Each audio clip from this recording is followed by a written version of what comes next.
வருகின்ற விரைவில் நடைபெறுகின்ற சட்டமன்ற தேர்தலில் தமிழ்நாட்டில் எங்கள் கூட்டணியில் எந்தெந்த கட்சி இருக்கு, முக்கியமான தலைவர்கள் யாருன்னு காட்டுறதுக்கான ஒன்று. எப்போ பார்த்தாலும் எங்களை குறை சொல்ற எதிர்கட்சிகளுக்கு அந்த கூட்டம் வந்து பதில் சொல்லும். அதனால ஏற்பாடு தீவிரமாக நடைபெறுது. எங்கள் மதிப்புக்குரிய திரு டிடி தினகரன் அவர்கள் சொல்லிட்டாரு, இது எங்களுக்குள்ள பங்காளி சண்டைன்ட்டாரு. அப்புறம் வந்து விட்டு கொடுப்பவர்கள் கெட்டு போவதில்லைன்னு தெளிவாக சொல்லிட்டாரு. தாஜ் ஹோட்டலில் மீட்டிங் நடக்குது. மீண்டும் திமுக தமிழ்நாட்டில் ஆட்சியில் இருக்கக்கூடாது. அதுக்கு எல்லா கட்சியும், அதாவது திமுக வரக்கூடாதுன்னு எதிர்ப்பு மனப்பான்மையில் இருக்கிற எல்லாருமே வந்தால் எங்களுக்கு அது ஒரு பலம் தான். திருமதி பிரேமலதா அவங்களும் வரதுக்கான வாய்ப்பு இருக்கு.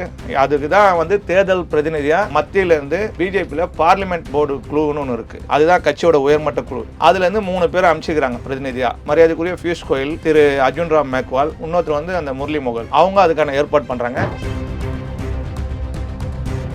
பிப்ரவரி மாதம் நடுவில், அதாவது ஒரு 15 தேதிக்குள்ள எல்லாமே வந்து ஃபைனல் ஆகிடும், எந்தெந்த கட்சி வராங்கன்னு. இன்னைக்கு ஒருத்தர் வந்து கட்சியில் இணைகிறார், இன்னொருத்தர் வந்து அதிமுகவில் இணைவார். கடந்த 2 முறையுமே பிரதமர் அவர்கள் தமிழ்நாட்டிற்கு வந்தப்போ முதலமைச்சர் அவர்கள் போய் மீட் பண்ணல. இந்த தடவை அதுக்கு உண்டான வாய்ப்புகள்ங்கிறது குறைவா தான் இருக்கா? அவங்க தான் தெளிவா இருக்கிறாங்களேங்க. அதாவது ஏதாச்சும் ஒரு காரணம் சொல்லி பிரதமரை எதிர்க்கணும்னு சொல்லி அவங்க தான் காரணம் தேடுறாங்க. தினமும் ஒரு காரணத்தை தேடுறாங்க. எதிர்க்கணும், தேர்தல் நேரம், இது எதிர்ப்பு அரசியல்னா பார்க்க மாட்டாங்க. இதுக்கு முன்னாடி வரைக்கும் நடந்த சம்பவத்தை வச்சு பார்த்தா பார்க்க மாட்டாங்க. 67 அவங்க வந்து கூட்டணியில் நின்று தான் ஜெயிக்கிறாங்க. தனித்துவமா திமுக இது வரைக்கும் தமிழ்நாட்டில் தேர்தல் காலத்தில் நின்னதே கிடையாது. நீங்க வரலாறு எடுத்து பாருங்க. 8 கட்சி, 10 கட்சி, 12 கட்சின்னு. நிச்சயமா நீங்க கேட்ட கேள்விக்கு அவங்களுக்கு எதனா பிரதிபலன் ஆதாயம் இருக்குன்னா கட்டாயம் வந்து பார்ப்பாங்க.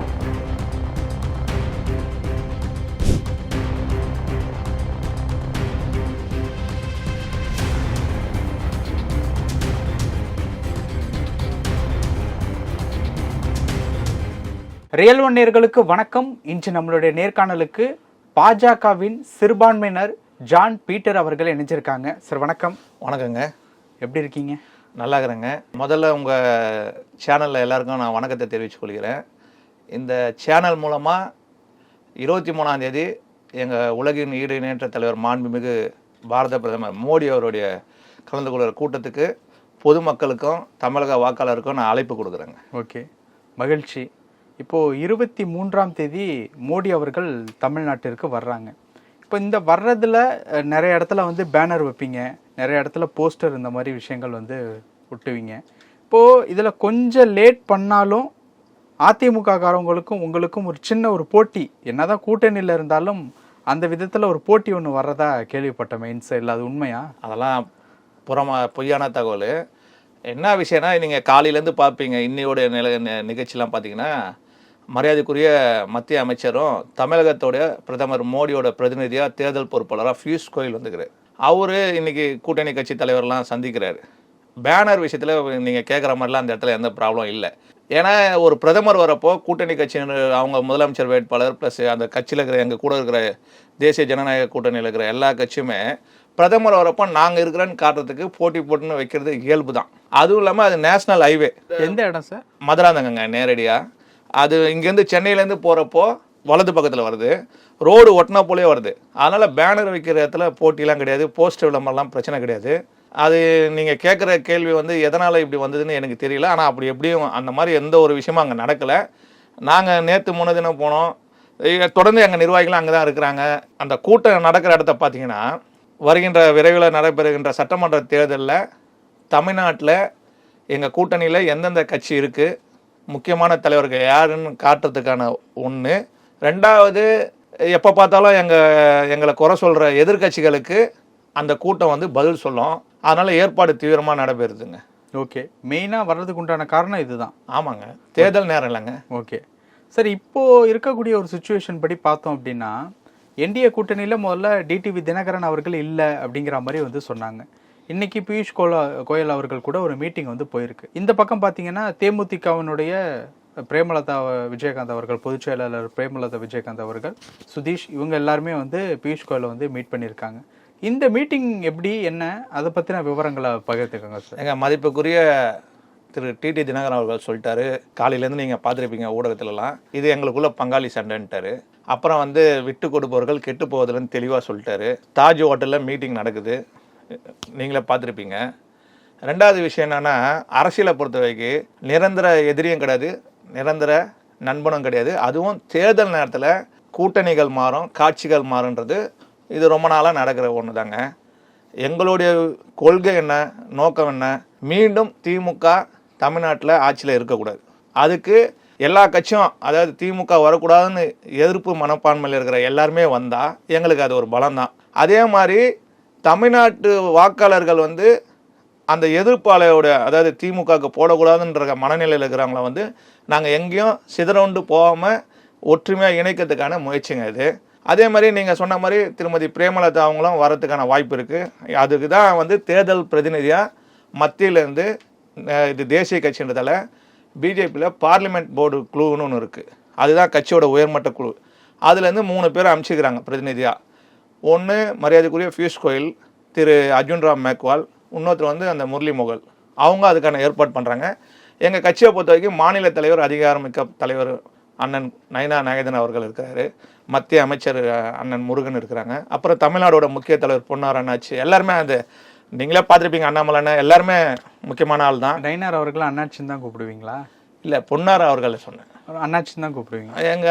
அவர் முக்கியமான தலைவர், பாசத்துக்குரிய தலைவர். அதனால சிஎம் அவர்கள் மீட் பண்ணுறதுக்கு வாய்ப்பு இருக்கா? இல்லைங்க, அது எனக்கு தெரியலங்க. ஏன்னா நீங்கள் பிரதமரை கேட்குறீங்கன்னு நினைக்கிறேன். ஆனால் ஒரு தமிழ்நாட்டுக்கு உலகின் ஈடுநடை தலைவர் பாரத பிரதமர் மோடி வரப்போ, ஒரு பிரதமரை வரவேற்போ முதலமைச்சர் வந்து வரவேற்கின்றது ஒரு மரபு. இங்கே தான் உங்களுக்கே தெரியுமே, லாஸ்ட் டைம் கூட அவர் வந்து வெளியே போயிட்டார். அது மாதிரி எல்லா இடத்துலையும் ஒரு சில கசப்பான அரசியல் அவங்க பண்ணுறாங்க. நேற்று கூட ஆளுநர் இல்லை, ஆளுநர் வந்து நீங்கள் பார்த்தீங்கன்னா அவர் உங்களுக்கு விளக்கம் கொடுத்து மீடியாவுக்கு ஒரு எல்லாருக்கும் பப்ளிக் தெரிகிற மாதிரி பொதுமக்களுக்கு ஒரு விளக்கம் கொடுத்து கடிதம் அனுப்பிச்சிட்டாங்க. தகவல் 12 லட்சம் கோடிக்கான தொழில் வேலை வாய்ப்புன்னு சொல்லி சொன்னாங்க. அது வெறும் பேப்பராக தான் இருக்குது. கிட்டத்தட்ட 20,000 பேருக்கு மேலே தற்கொலை பண்ணினாங்க. அப்போ பட்டியல் சமூக மக்களுக்கு விரோதமாக இங்கே நிறைய விஷயம் நடக்குது.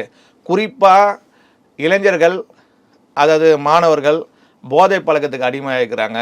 இப்போ நீங்கள் வந்து ஒருத்தரை பேச கூப்பிட்றீங்களா, கருத்து உரிமைன்ற ஜனநாயக உரிமை பேசுகிறப்போ அவங்க வந்து அவங்க சொன்னதெல்லாம் இவர் படிக்கணுன்றது வந்து கட்டாயம் கிடையாதுல்ல. ஓகே, இப்போ இந்த மாதிரியான கசப்பான மூமெண்ட்ஸ் வந்து இப்போ சமீப நாட்களில் நடந்திருக்கு. அப்படிங்கிற பட்சத்தில் கடந்த 2 முறையுமே பிரதமர் அவர்கள் தமிழ்நாட்டிற்கு வந்தப்போ முதலமைச்சர் அவர்கள் போய் மீட் பண்ணலை. அப்படிங்கிறப்போ இந்த தடவை அதுக்கு உண்டான வாய்ப்புகள்ங்கிறது குறைவாக தான் இருக்கா? எங்கள் பிரதமர் வந்து மனித நேயமிக்கவருங்க. இதுக்கு முன்னாடி கடந்த காலத்தில் பார்த்தீங்கன்னா தமிழ்நாட்டுக்கு குறிப்பாக சென்னைக்கு வரப்போ கோபாலபுரத்துக்கு போயிட்டு மதிப்புக்குரிய பெரியவர் ஐயா கலைஞரை போய் சந்தித்தார். அது எங்களுக்கு இருக்கிற எங்களுடைய பெருந்தன்மையை காட்டுது. மாண்புமிகு முதலமைச்சர்கிட்ட தான் நீங்கள் இந்த கேள்வியை கேட்கணும், ஏன் பார்க்க மாட்டீங்க. ஆனால் அவருக்கு வந்து நீங்கள் ஒரு விஷயம் தெளிவுபடுத்துறங்க, நீங்கள் நினைக்கிற மாதிரி நீங்கள் இங்கே தமிழ்நாட்டில் பேசுகிற மாதிரி கூட்டணி நாங்கள் கிடையாது. இது வந்து வெற்றி கூட்டணி. ஆனால் அங்கே பார்த்தீங்கன்னா ஸ்டாலின் அவர்கள் வந்து ஒரு முயற்சி எடுக்கிறார். பஞ்சாப்லேயும் டெல்லியிலையும் பார்த்தீங்கன்னா ஆம் ஆத்மி வந்து காங்கிரஸுக்கு வெளியே இருந்து போட்டி போடுறாங்க எதிர்முகமாக. ஆனால் அந்த கூட்டணியில் வரப்போ ஒன்றா உட்காறாங்க, கூட்டணியில் ஒரே மீட்டிங்கில் இருக்கிறாங்க. அதே மாதிரி கம்யூனிஸ்ட்டும் காங்கிரஸும் ஒரு இடத்துல ஒன்றாக்குறாங்க. கேரளாவில் பார்த்தீங்கன்னா எதிர் களத்தில் நிற்கிறாங்க. அதே மாதிரி உத்தரப்பிரதேசில் போனீங்கன்னா அந்த தேர்தல் நடக்கிறப்போ அவங்க தனியாக நிற்கிறாங்க. இது உங்களுக்கே புரிஞ்சிருக்கும், இது ஒரு சந்தர்ப்பமாவது குழப்பம் ஏற்படுத்துகிற கூட்டணி. நாங்கள் அப்படி கிடையாதுங்க. இப்போ வழக்கமாக வந்து மா சுப்பிரமணியம் அவர்களை தான் வந்து மீட் பண்ணுறதுக்காக அனுப்பிச்சு வைப்பாங்க இல்லையா திமுகவிலேருந்து. இந்த முறை மா சுப்பிரமணியம் மட்டுமல்லாமல் உதயநிதி அவர்கள் அந்த மாதிரி எதுவும் வாய்ப்பு இருக்கா? இருக்கலாம். அதாவது எனக்கு தெரிஞ்சு மேயர் கட்டாயமாக வரணும், முதலமைச்சர் வரணும். அவங்க ஒரு வேளை ஒரு ஏதாச்சும் ஒரு அவங்களுக்குன்னு ஒரு கோட்பாடு வச்சுருப்பாங்கள்ல.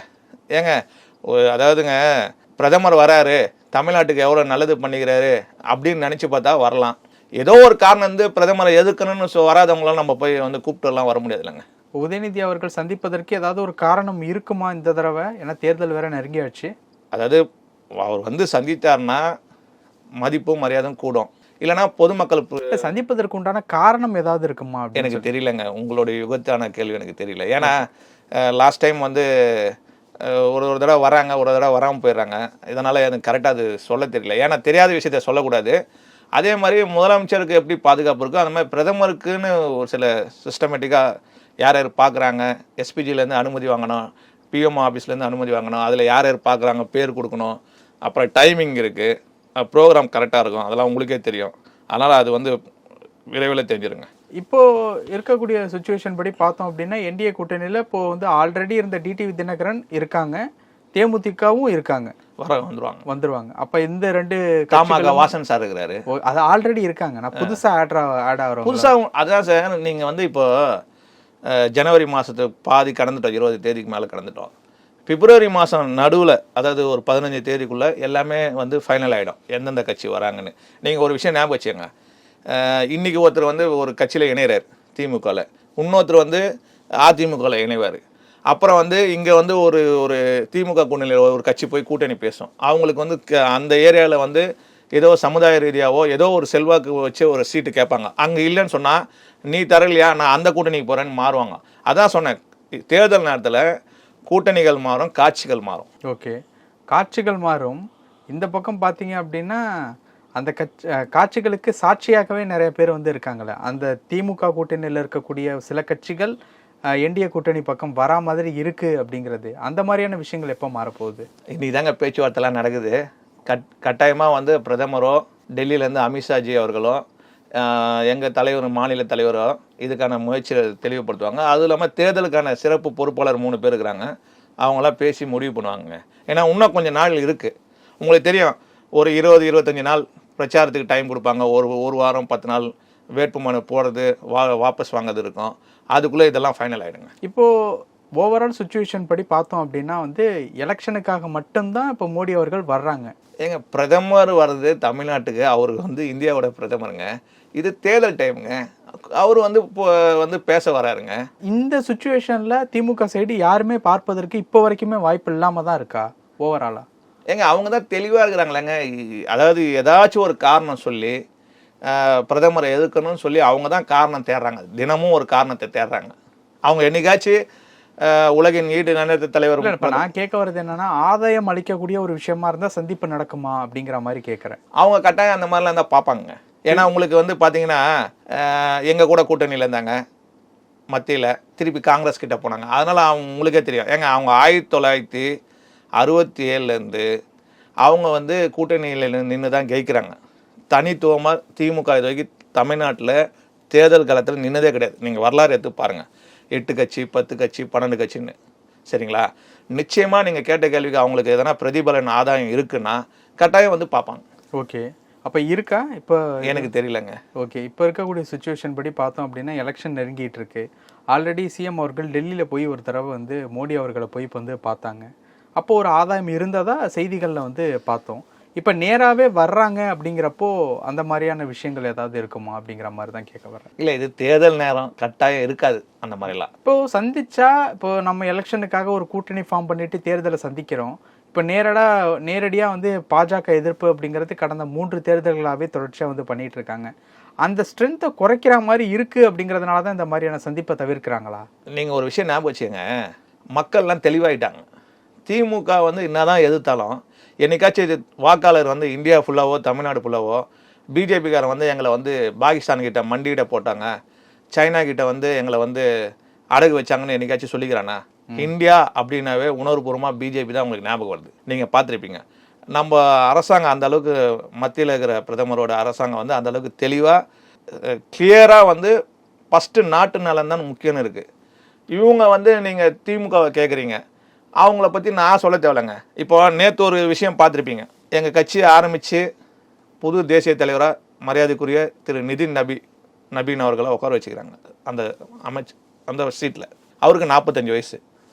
வாஜ்பாய்ஜி, அத்வானி அவர்கள், முரளி மனோகர் ஜோஷி, குஷபால் தாக்கரே, அப்படியே நீங்கள் எடுத்திங்கன்னா வெங்கையா நாயுடு, பங்காரு லட்சுமணன், அப்புறம் பார்த்தீங்கன்னா ஜனா கிருஷ்ணமூர்த்தி, அப்படியே உங்களுக்கு அப்படியே வரும். நிதின் கட்கரி, ராஜ்நாத் சிங், அமித்ஷா, ஜேபி நட்டா, நேற்று வந்து நிதின் நபி. நீங்கள் இந்த மாதிரி வேறு ஏதாச்சும் ஒரு கட்சியை சொல்லுங்கள், இந்தியாவில் வாய்ப்பு இருக்கா? கிடையாது. அதான் பிஜேபி. அப்புறம் உங்களுக்கு எப்படி நீங்கள் கேட்குற கேள்வி இதிலே புரிஞ்சிச்சு இல்லைங்க. ஸோ என்ன சொல்ல வரீங்க இது மூலியமா? இல்லைங்க, நாங்கள் வித்தியாசமான கட்சின்னு சொல்ல வரேங்க. லாப நஷ்டம்லாம் பார்க்குற கட்சி நாங்கள் கிடையாதுங்க. ஒன்லி தேச நலன் தான்.